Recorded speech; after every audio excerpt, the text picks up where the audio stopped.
Greetings. It's another day in paradise. This is the eighth wonder of the world. Today it's Thursday, so Tuesdays and Thursdays, it's all about investing mindset. So today's topic is going to be 3 simple steps to become a professional investor. So the 3 simple steps: number 1, buy small at first. Number 2, increase your purchase monthly. And then number 3, build your confidence in each arena. So with the first one, buy small at first. So basically how I started with investing, and you can apply this to any type of investing that you do. I started out with stocks. So with stocks, I pretty much, it's a scary thing to do, but how I learned to invest was I just started out real small. I took $100 and I just went for it. I bought 2 shares. I bought a share of Nike, a share of Sony, and a share of Coca-Cola. These are the 3 stocks that I've ever bought in my life. So I started out real small with that $100. So I bought those 3 stocks, and then from there I moved. It built my confidence. So each month I was able to increase my purchase. So I was able to increase, instead of going 100, the next month I was confident enough to invest another 100. And then once I did 100 for a couple months, and then I think once I got to the 6th month, I was ready for, instead of 100 a month, I did 200 a month. So that's how I built myself up. Everybody, we're not all gonna be on the same type of investing when we start off. So I mean, it's just take the first step.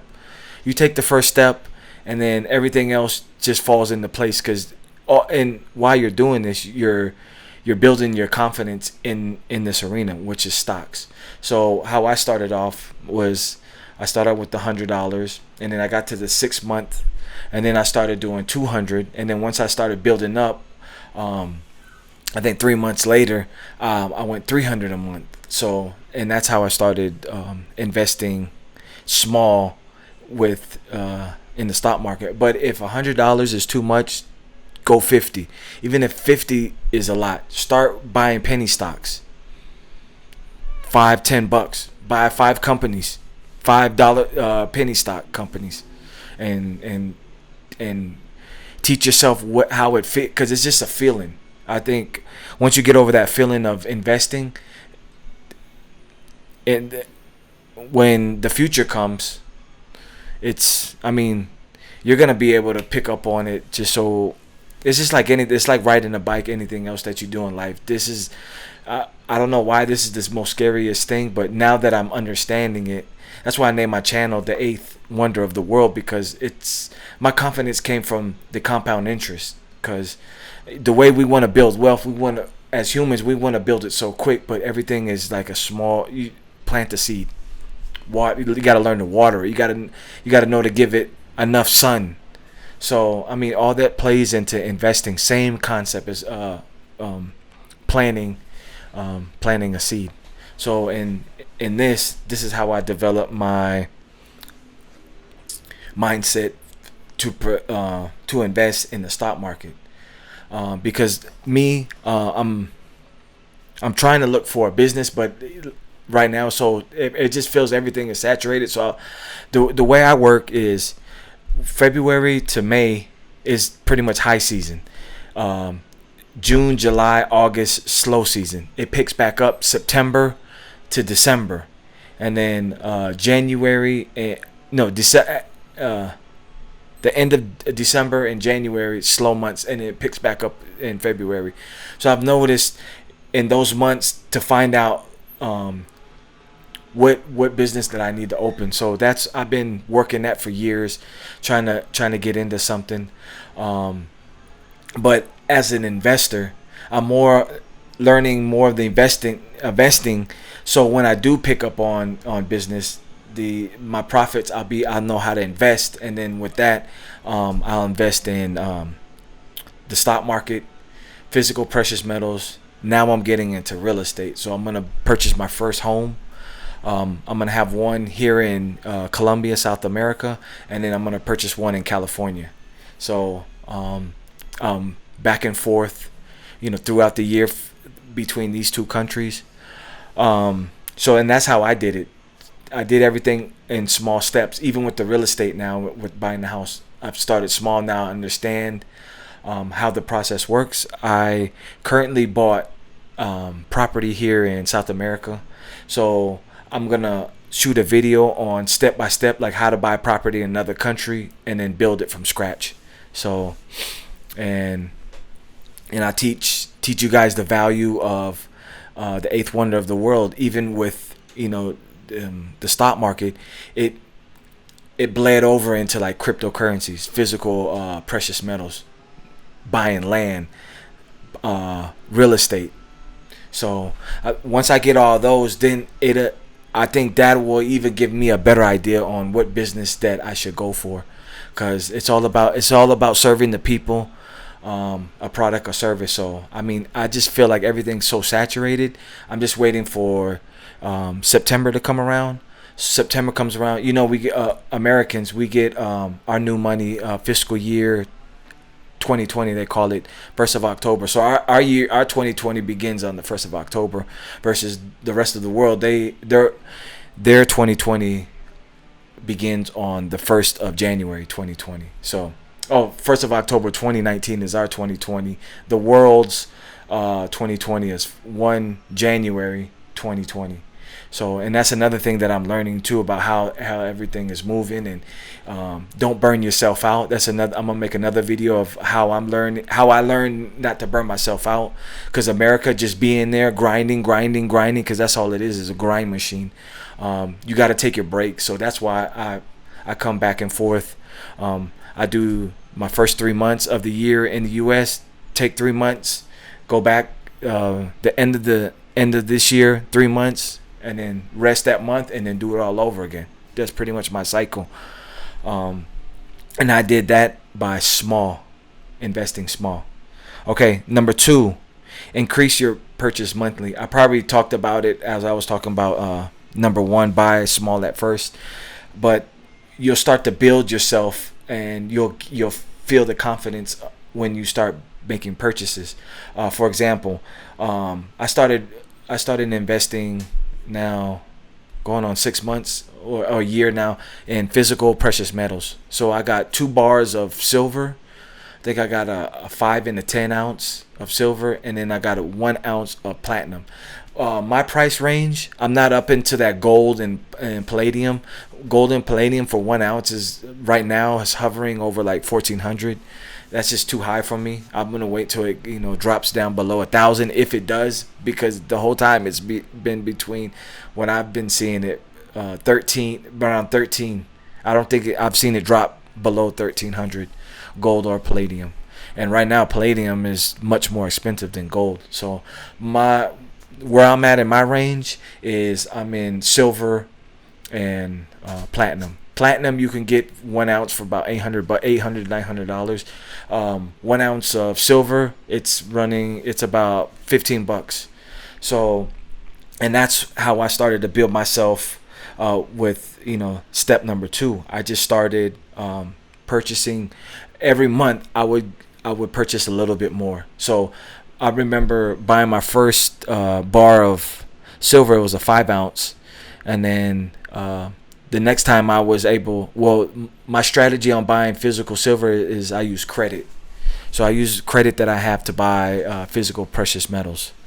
So once I get that, for example, I bought a 5 ounce silver bar for like $200. I paid that credit card off.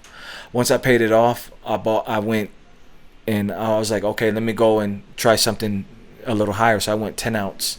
And then now I'm still paying on the 10 ounce on my credit card. So this is something different that investors are not talking to you about. But I pretty much, whatever I get my hands on, I use it. I just don't sit on it. So, and that's something that I learned is, if you have credit, If you're responsible, go for it. If not, don't even mess with credit. Um, so that's my pretty much my take on step two. Increase your purchase monthly. So, and that applies to actual whatever you do in investing, whether it's stocks, um, real estate, physical precious metals, and you can even apply this to your business. So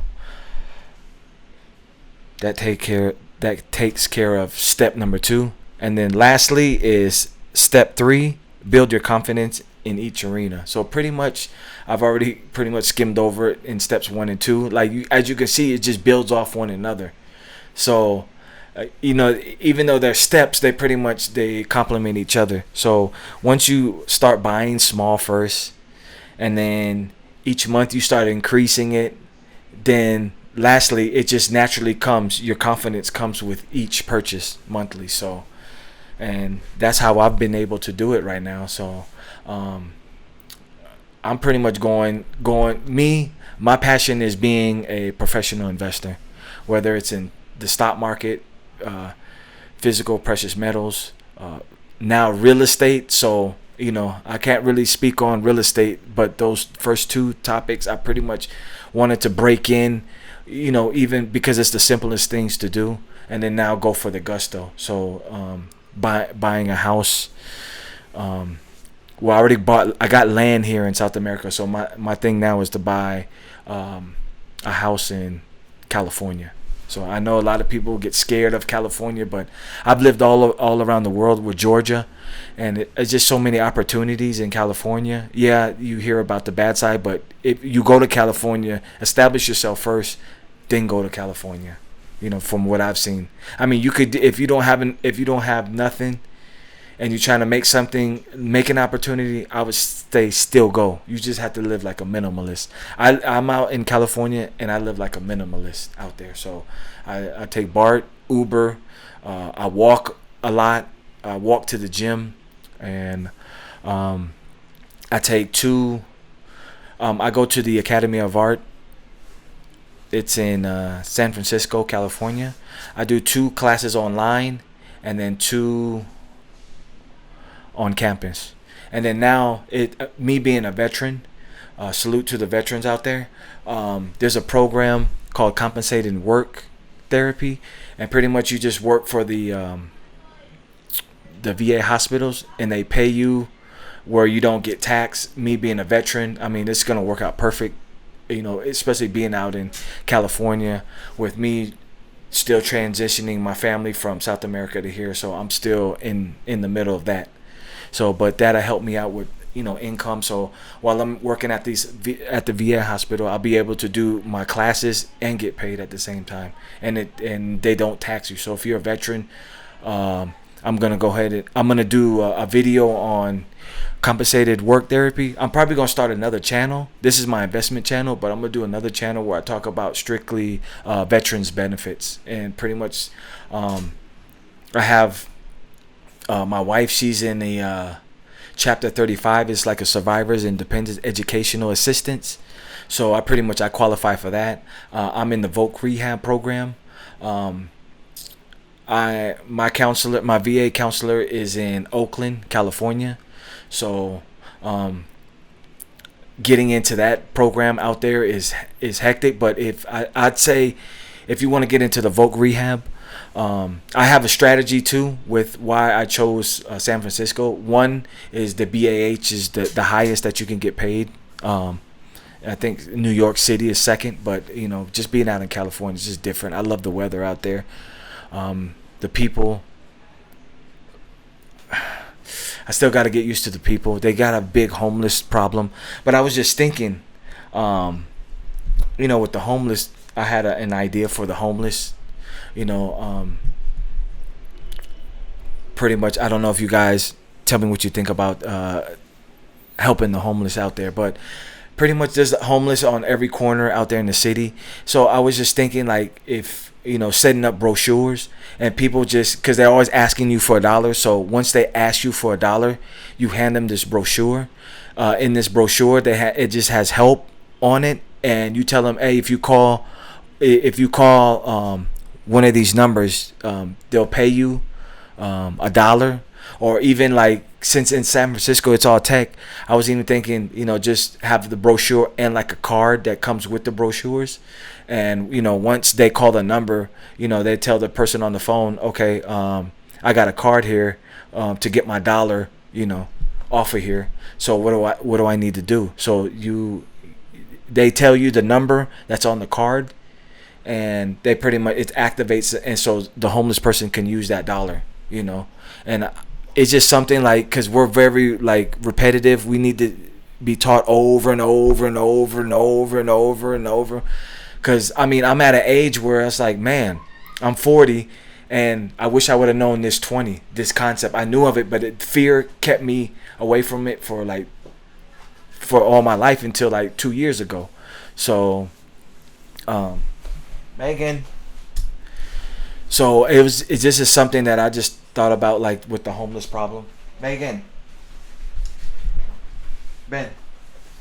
So it's just something that I thought of, like, because after a while, homeless person, they're gonna be like, oh, I'm getting all this help from people, instead of people just giving them the dollar.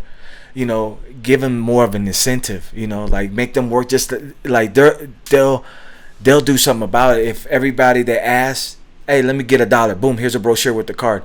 Hey, let me get $1. They're gonna keep seeing it, and it's a brochure for them to help out with the homeless problem. That's just something that I just came up with.